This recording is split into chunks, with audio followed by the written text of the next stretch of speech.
This is an ever-changing environment. So verbiage that's used today will be out of date in 10 years and it'll be different. So this is like constantly changing. And there will be some things that we'll go over today that I would like to see change in practice that we're not quite doing what's up to date. So that's kind of one of the goals of this training, is to just like get us all on the same page. It's okay. So to start with, there really are two main ways to gender your patient. It's really their organs for what they were assigned at birth, and then their gender identity. For people who are considered cisgender, like me, I was born a girl, identify as a girl, so we don't really necessarily clarify that, right? For a 35-year-old woman presents to talk about headaches or whatever. But for people who are trans, especially from a medical perspective, it's really necessary to identify what they were assigned at birth, aka what organs they have, and their trans identity. So for what you were assigned with at birth, that's going to be people who are assigned female at birth, the abbreviation is AFAB. And then people who are assigned male at birth, the abbreviation is AMAB. And that should come before their trans identity, or their gender identity. So the options essentially with that are trans male, trans female, and or transgender. And there can be many kind of synonyms for transgender. So trans male are people who are typically assigned female at birth and are transitioning to male. So if you get confused with the verbiage transitioning to, what are they transitioning to? Trans male. Trans male patients will typically want their pronouns to be he, him, but not always. And typically for treatment hormonally, they're on testosterone. So those are cues that you're going to look for. Trans female patients are transitioning to female. So assigned male at birth, transitioning to female. Typical pronouns are she, her, and then they're on estradiol, possibly progesterone, testosterone blockers. Those are options. This transgender category is a more, I would say, broadening category. I'm seeing more non-binary patients. The preferred word or class for transgender non-binary patients changes. It was transgender for a while. I would say non-binary is preferred more now. When in doubt, ask. For our purposes in clinic, non-binary is probably the easiest thing to be consistent with. Some people prefer gender queer or gender fluid, but non-binary is probably the preferred term for those patients. They typically prefer they, them pronouns, and they may or may not be on hormonal treatment. You can have an assigned female at birth patient who identifies as non-binary who's on T. You can have an assigned female patient who is transgender or non-binary who's not on any hormones. There's no one size fits all for this kind of stuff, which I think is where we get tripped up sometimes. One of the really important things to note is that trans women are not men and trans men are not women. So it's really inappropriate to room a trans male patient and then have the HPI be 41-year-old female presents. If the patient was to see that, that would be inappropriate and embarrassing for our clinic. They're not females, they're trans men. When people are on hormone therapy, that even gets a little more complicated, because then they really buy the relative risks of the gender that they're transitioning to. So this is more clinician specific, but when, for example, when trans men are on testosterone, they earn the risks of the increased risk of hypertension and cardiovascular disease and hyperlipidemia. That's part of the kind of informed consent process of going on testosterone. Their ranges for their hemoglobin really should be monitored within the assigned male at birth range. So they may identify as, like, you may see that their labs are abnormal for the female range. That was a good learning point for me. But if you consider the male range, it's not erythrocytosis, so you're not concerned. I've been seeing anemia more recently in trans female patients that are stable on their estradiol for the exact same reason. So that's the second point, is that trans females may look anemic, because for the male range, they may have less red blood cell production. But then if you look at it, it's like 12.5, it's perfectly fine. So when their legal gender, and we'll get to that, decides their lab ranges and their lab values, and so it won't update for their trans identity. So it's just important to be aware of like, what hormones are they on? Who do they identify with? What are the lab values really? Am I concerned about this? Any questions about that? Can we go back now? Take your time. So are we changing the terminology here? Because I thought transgender meant they had the surgery and they, No, transgender is an identity. So people may identify as being transgender, have all the organs they were born with, and not be on any hormonal therapy. It's all about a gender identity. So it has nothing to do It has with nothing to do with if they had surgery. It has nothing to do with if they're on hormonal treatment. Isn't that weird? I always thought. Tuesday the 10th. Okay, but if they have transitioned to male, then it's Yes, termed as but- trans male, not trans. Yes, Okay. But these didn't know appointments are that. gonna be Yeah. different. Yeah. times now because And I the- always looking at them, termed it as a with lower amount of transgender time. Does that make male or sense? transgender female. Yeah, you can do that too. I mean, that Oh. wouldn't be wrong. Yeah. It's really just I would say the shortened way is trans male or trans female, but you could say transgendered male or transgendered female. That would be fine. Oh, And then you remove that male or female component when the patient identifies as just trans. So they don't identify as male or female, they Okay. identify as oh, non-binary. I didn't know that. How long? Ooh. It's a constantly It's changing a field. constantly thank you. changing thing. It's a constantly changing thing. Okay, Um, thank you. Yeah, and this is where people get tripped up, because Yeah. things that had a meaning prior Yeah. maybe no longer have that Yeah. meaning, and so, yeah, Okay, totally, thank you. totally. Any other questions? Cool. Let's talk about organs. This is where we start to get tripped up. So, if we can work on identifying what gender people were assigned at birth, that goes a long way to clarify what organs they have. So people who are assigned female at birth are born with tissues that will become breasts, ovaries, and a uterus and cervix, right? Unless they have had top surgery, which is a removal of their breast tissue, regardless of whether or not they're on T, mammograms and breast exams are still important. 9870. Asking it in a kind of ungendered way would be, do you still have breast tissue? I don't know where it went. That's but easier than that's do you what I have thought, but breasts, it's all good. right? We got A you. little bit of a verbiage different there. Unless they have had bottom surgery, people who are assigned female at birth, a bottom surgery can be an oophorectomy, which is a removal of the ovaries, a hysterectomy, which is a removal of the uterus, or both. And unless they've had bottom surgery, they should still have vaginal exams and pap smears, and should be asked about their monthly bleeding patterns. So it's not, we try not to use the term period, because that is gendered, but even patients on T with the uterus may still have breakthrough bleeding. And so it can be helpful for the MAs when they're rooming to not ask when was your last menstrual period, but to ask like, do you ever have any monthly bleeding? When did that last happen for you? Those types of things.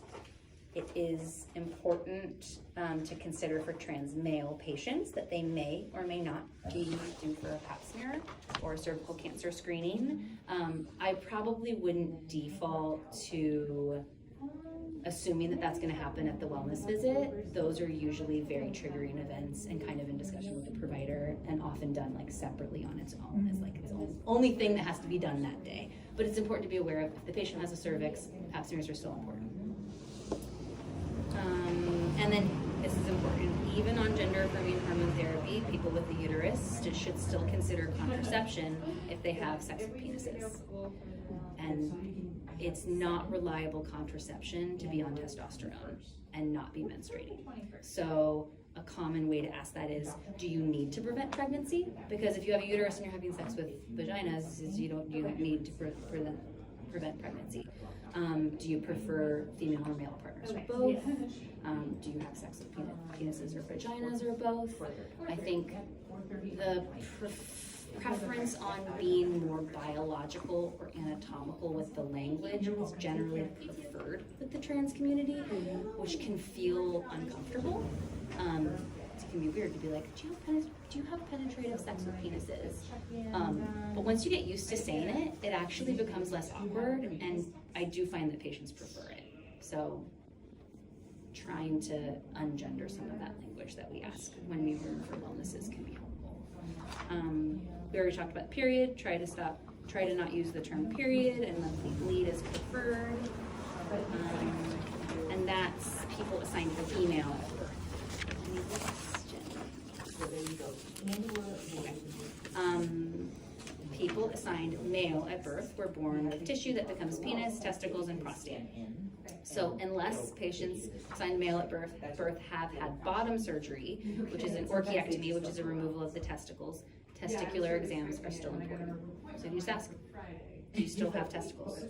Or do you have testicles? They'll say yes or no. They may giggle, but they'll say yes or no. And if they have testicles, they should have a testicular exam, or at least talk about self-exam.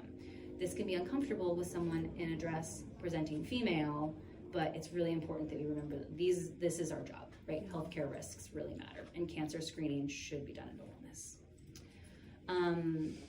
Interestingly enough, trans women can have a surgery called a vulvovaginoplasty, which is where they do the orchiectomy, they remove the penis and the testicles, and they use that same tissue to create a vulva and a vagina. So patients who now identify as trans female can have penetrative sex. They don't have a cervix, so they don't need pap smears, but they can be tested for HPV. It's still genital tissue that has sex with the penis and is risk for HPV. And they may want a GYN exam. So you can ask, do you want a gynecological exam today? If they identify as having a vagina, they might want that. They also may totally not, and that's always something that we'll talk about. With estradiol, people assigned male at birth on estrogen grow breasts, and so then breast exams and mammograms are absolutely valid. Same guidelines apply to trans females that apply to people assigned female at birth. Mammograms start at 40, and breast exams should be taught. And then, as far as I'm aware, no one gets their prostate removed. So people assigned male at birth should continue to ask about prostate screenings and symptoms. We don't do DREs anymore, yay. We don't do what? Digital rectal exams. Oh, gotcha. Yeah, they're not a standard of care anymore. All the men said hallelujah. Basically, if they have any symptoms, they just go straight to urology. Okay. But that can get missed. I've not found anywhere that prostates get removed. I haven't seen. Don't they really need that version? Do you know that women have a prostate as well? Uh-huh. No, I did not know that. Yes, Yep. we do. Yes, we do. It's a lubricating gland. Yep. It's a little bit different though. I'm actually think I'm gonna skip to legal stuff and then come back to language a little bit, because that kind of like sums it up a little bit. I think the legal stuff is most relevant for the front desk, because that's where we start to get tripped up. Because patients may fill out their forms and identify as female, but it matters what their legal sex is. So patients' legal gender is their gender assigned at birth, unless they change their legal gender with the state. Now, changing your legal gender with the state of Washington is actually a very easy thing. You literally just like go. changing your name. Yeah, you just go to the DMV and you say, I identify as female, and they change your license to female. So it's actually pretty simple, but patients, and then I think you fill out a form and pay to have it filed at the courthouse. It's pretty easy, but patients may not have done that. And so if you check their license, whatever their gender is on their license is likely their legal gender in the state of Washington. This is state specific. Different states have different laws. They may not like that their gender is their assigned at birth gender in their chart. That is a legal problem. It has to do with insurance billing. And that's, you just have to say, I'm sorry, like, that's what it Legally, is. that's Legally, that's what your gender is, and you want to make sure your insurance pays for your care. If they've had their legal gender changed, then they can change it in the chart. But that's where it's still important for us to know what they were assigned at birth. Because if patients have legally changed, like say you're assigned male at birth, you've legally changed your gender to female, you've been on estrogen for 10 years, you're totally presenting as a female. If we're not identifying what people are assigned at birth, we're not going to be aware of what health risks a patient has until we're halfway into the visit. And then we're like, oh, this patient still has testicles and a prostate. Or, you know, it makes us look unprofessional and puts the patient at risk.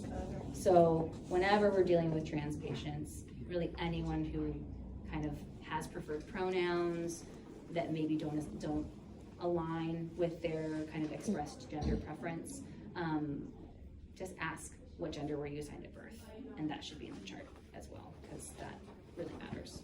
And I think Rachel's changing our intake form to ask that. She already did. Oh, cool. All right, perfect. Yeah, I think that's it. So with roles, the front desk can ensure proper legal gender and their preferred pronouns, and then their legal and preferred names. Legal names still need to be in the chart. I don't care what their preferred name is. I'll call them whatever they want, but their labs still need to be ordered in their legal name. And their insurance. And their insurance is still in their legal name. We've had some issues with billing, with names going out incorrectly. So again, patients may not like it, but they just need to know like that's a legal thing, and they can always change their name with the state. If medical assistants can focus on correctly labeling assigned sex at birth and gender identity, then that will help to clarify for the provider. Doesn't that information though come from the front with all the intake stuff, or? It will be in the chart, Okay. but it should be in the first line of the patient as below for when we're roomed. So, Okay. yeah, We've not so been if it doing was a that. trans patient, Dennis is a 40-year-old assigned female at birth trans male patient who presents to discuss, because that tells us what they were assigned at birth, who they identify as, and then we're just fully prepared going into the visit. In general, I would love to migrate away from well men and well woman exams and just call them wellness exams. I'm constantly changing that on all my notes, and I agree. it would be so much easier if that wasn't done. Okay. So while scheduling. While from going scheduling, forward, just call And it the wellness. HPS. Everything It's should be a just wellness. Call it It's just a wellness. Not wellness. WWE, just wellness. Just Like a GYN exam is Yeah. a different bill Yeah, code. yeah, but it's more for when the patient is roomed, Oh, yeah. and then when it's like in the chart, because Just a rooming role, not Yeah. a view. not a billing or thing. billing Yeah. role. But my diagnosis code goes in there as GYN. That's fine. That's fine. That's fine. Oh, Yeah, It's it's just the nothing that we language do. we're It's using. more the language Oh, on the okay. schedule, Yeah. and then the language for when the patient is roomed. Yeah. So where will that information be? How do I find that? Like, because it's not in the banner. Should Where I be in used the to pin work, it used to be in the banner, Yeah, and we didn't have to guess or look. yeah. So do we have a place?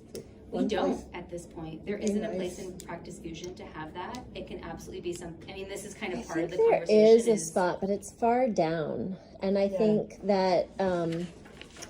think that we probably just need to make sure we are good about having it in Shouldn't it be in the pin? the pin. Yeah, a pin would be perfect. Let's make a decision. I feel like as a team right now, we can put it in the pin going It should be in the forward. pin. Yeah. For our trans patients, whenever they start coming in, Mhm. we will put that in their chart saying AFAB, AMAB, whatever they're present and their trans name or Yep. trans title. Because I've been updating all the profiles of all the trans patients I see to have their preferred name At and the their front. preferred Mhm. pronouns at the front. Yeah. And I don't think that we need to change that to like include Well, the we've already AMAB, got blah, a blah, blah. spot for those things. We've already had, yeah, so their preferred name and preferred pronouns are in parentheses after their legal name, and then the specifics as to what they were assigned at birth and their preferred gender identity we can go into. But as a That's secondary, we perfect. can also put it in the Yeah. pin note.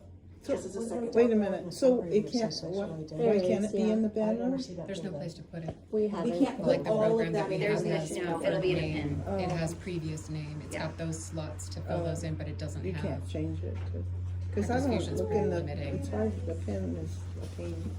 Yeah, unfortunately, there's not a good place to Oh. put it. If it is, it's gonna be buried in the profile somewhere, and that's more work to go find it that way. And the other part of it is critical thinking. You're gonna have to look at what their name is, what hormones they're on, what their gender preference is, to try to figure out or ask. To go back up, I would say, and we kind of talked about this before, but language matters and word choice matters. We're all gonna get tripped up. We're all gonna say the wrong thing. Just apologize. I've dead named people. I just say I'm sorry. I've used the wrong pronouns. I still do it sometimes. And I just say I'm sorry. You just say you're sorry. You correct yourself, and then you move on. It's not a big deal. If you make a big deal out of it, people generally get embarrassed. And then if you ignore it, people get hurt. So just acknowledge that you made an error. And when in doubt, ask. If you're confused, just say, what were you assigned at birth? I just want to make sure I do this right. Patients will tell you. The fact that you ask actually means a lot because most people assume, don't ask, do it wrong. It's a sign of respect. It's a sign of respect, yeah. And so it'll probably take a little bit of time for us to kind of catch up on the charts to get them all in order like this, but I think it will just make everything a lot more clear, especially for patients that like have GYN organs that want to see Michelle, so she knows what the heck she's walking into, right? With Kevin. With Kevin, exactly.